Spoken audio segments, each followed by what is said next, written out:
What's up, y'all? All right, story time. You ready for it? Oh, have I got a good one for you?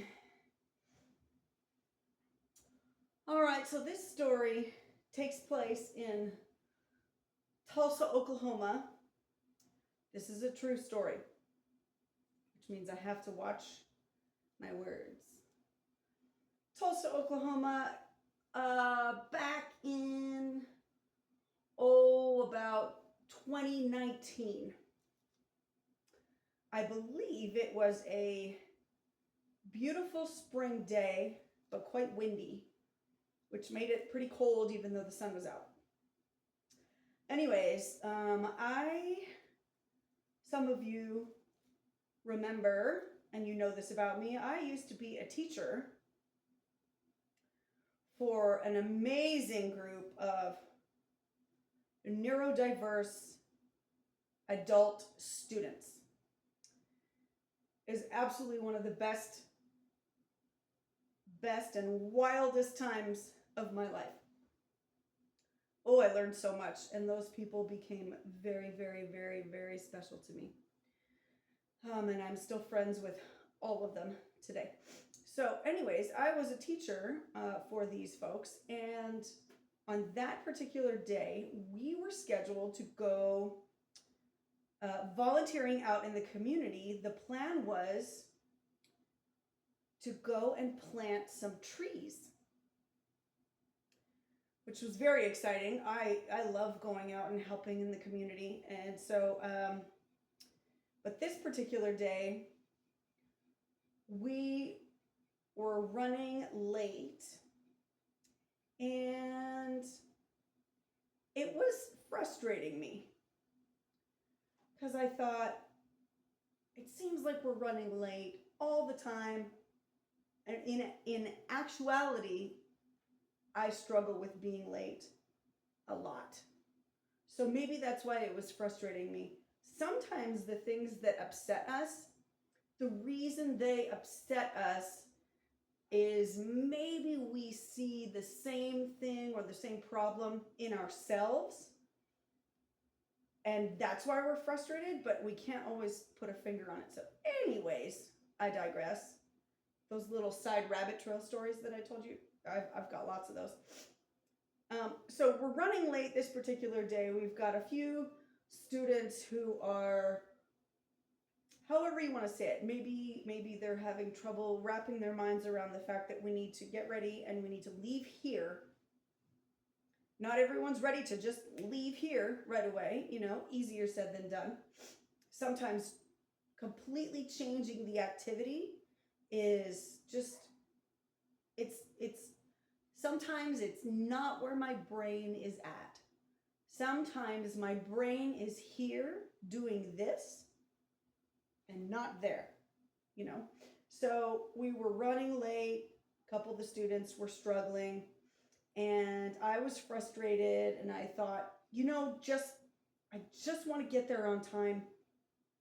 So we got everyone into the shuttle. I was the designated shuttle driver for this. Now, another very important detail I have to tell you. Woo! It's good. It's, when you just brush your teeth and then you go eat an orange? Probably not my best idea.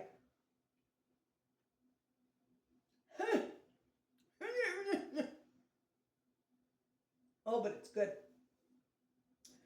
I had a coworker with me, and I think to protect that person's reputation, we'll just call them L-Dub, okay? And L-Dub was sitting in the back of the bus, right in the middle. So I was at the front, beep, beep. L-Dub was at the back, in the middle. We're all buckled in. We finally pull out of the parking lot. And I had forgotten that the day before, I went onto my phone, like the GPS. So you probably guys, you guys probably know how this works. You're sitting in the car, and mom or dad or sis or bro are driving, and then you hear the voice from the cell phone say, "In 1,000 feet, turn left," right? Or, "Your destination is up ahead on the right." I should be a computer voice. So the GPS on my phone, the day before, I changed the accent to an English accent. So it would say, "In 1,000 feet, turn left. Your destination is up ahead on the right." Because I've loved the English the English accent all my life. I do love English language, but oh, that accent, I love it because it's rich and it makes me think of hot tea and cookies, and I love cookies. But I love this accent, like Mary Poppins, and when they did 101 Dalmatians, the blonde girl, she was lovely. Anyways, I had turned the accent to English and then completely forgot about it. So the next day, here we are, we're getting ready to leave. I'm like, let's just go. We need to get there already. I hit go on the GPS, so it's taking us to our destination. And I pull out of the parking lot, and the first thing it says is, "In 600 feet, make a left turn."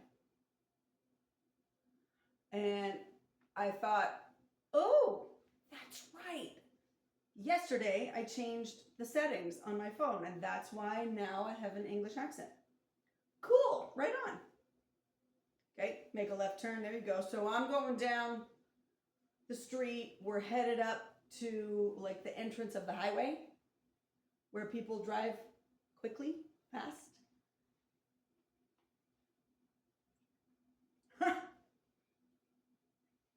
And this English woman on the GPS, I don't know her name. I don't think she has a name. This woman says, "Turn right onto the slip road."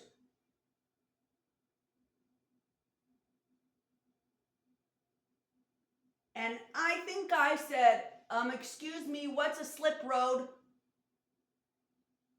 And I had my GPS turned up all the way, right? So the students hear this, my peeps, and they start cracking up because I'm like talking to the phone. "Hello, what is a slip road?" So I'm like, okay, focus on the driving, keep everyone safe. We got to get there. We have an appointment. And so I just assume she means turn right, and then I'm getting onto the highway, right? Well, I turn right, and she says, "Merge onto the interchange." And I said, "What is an interchange, lady?" The students are now howling. L-Dub is trying not to laugh. I believe L-Dub was smiling and shaking their head and maybe closing their eyes for a moment. So we're on the highway, the interchange. We got onto the interchange, okay? All we're missing at this point is tea and crumpets. And I'm driving, and like I said, people on the highway, they go fast. There's a speed limit, and it's definitely higher than when you're driving in the city. Am I right? So I want to be keeping up with traffic, not slowing anyone down because that's not safe. I don't want to be going too fast because that's not safe. And I've got all these people that I'm responsible for. I'm trying to do a good job, but the long and short of it is this entire ride up to our destination, which was maybe 15 or 20 minutes away, I've got this English woman telling me, giving me directions and using words like slip road, interchange. I don't even know if she used the word for exit. Was there an English word for exit? Either way, it was so confusing. And I'm trying to get us there on time and safely, all in one piece. We don't need any, we don't need any major dents in the shuttle. And the students are laughing hard and loud and long. And I kind of took a step. It's kind of like when you're watching something happen and you're in it and you're part of it, and yet you kind of take a step back in your mind and you're watching going, yeah, this is totally a comedy skit right now. This should be on TV because people would be cracking up. And I'm yelling at the phone and she's telling me what to do, and L-Dub in the back is going, July?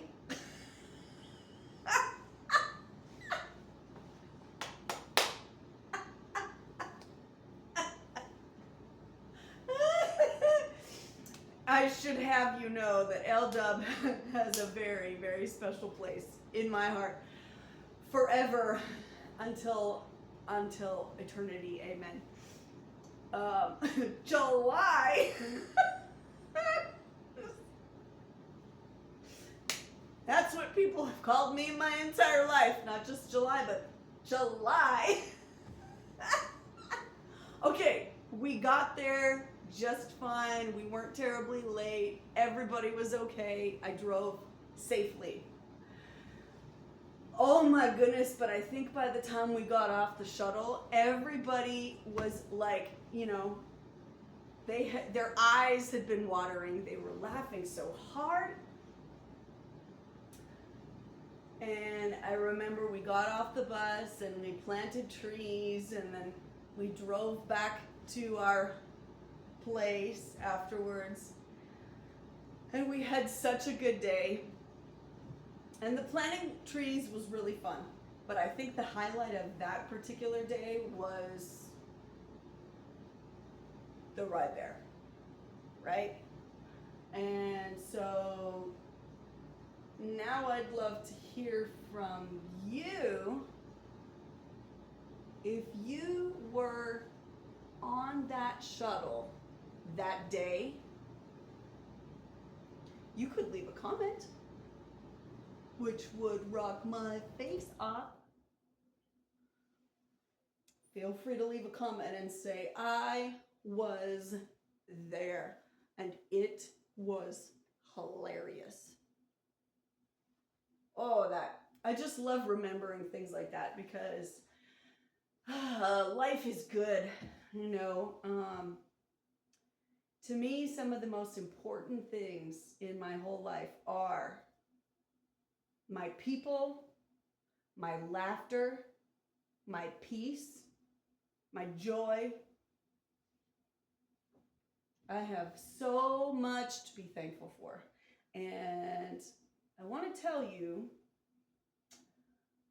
I've gone through some rough days in this past couple of months. And something I'm getting really good at lately is a little game called Counting My Blessings. It's probably one of my favorite activities, aside from recording stories like this and making my friends laugh. I love now sometimes I'm counting my blessings because things are rough and I'm not feeling so good. I'm not doing so good. And so I play the Counting My Blessings game, and pretty soon that problem or that thing that was making me so stressed and anxious, and maybe it felt like it was this big. What am I going to do? I'm so stressed out. I start counting my blessings, and it goes like this. Now, it doesn't always disappear. Don't get me wrong. A problem is still a problem. Your stress is valid. You're stressed about something and it's real. But I count my blessings and the problem goes, it's like I'm squeezing it into a suitcase, right? And the blessings start to go, I'm really good at making squeaking noises.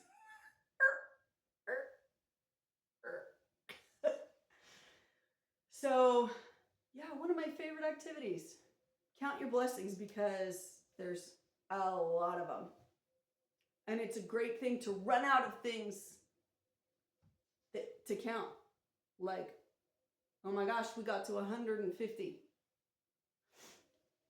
So I count my blessings, and my people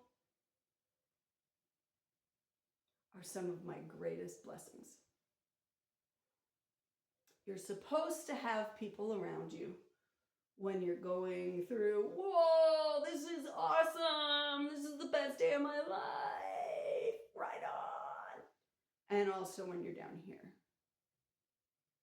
not sure what's going to happen. Maybe tears, maybe confusion, maybe fear. We need them down there too, right? They pull us up. Or sometimes when nobody has a solution to the problem, sometimes I just find something to laugh about. That works almost every time. So,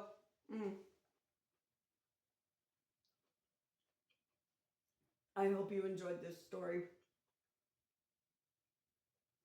I remember that particular story quite often, actually.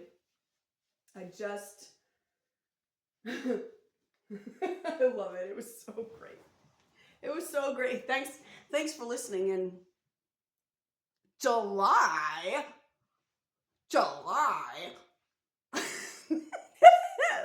Love y'all.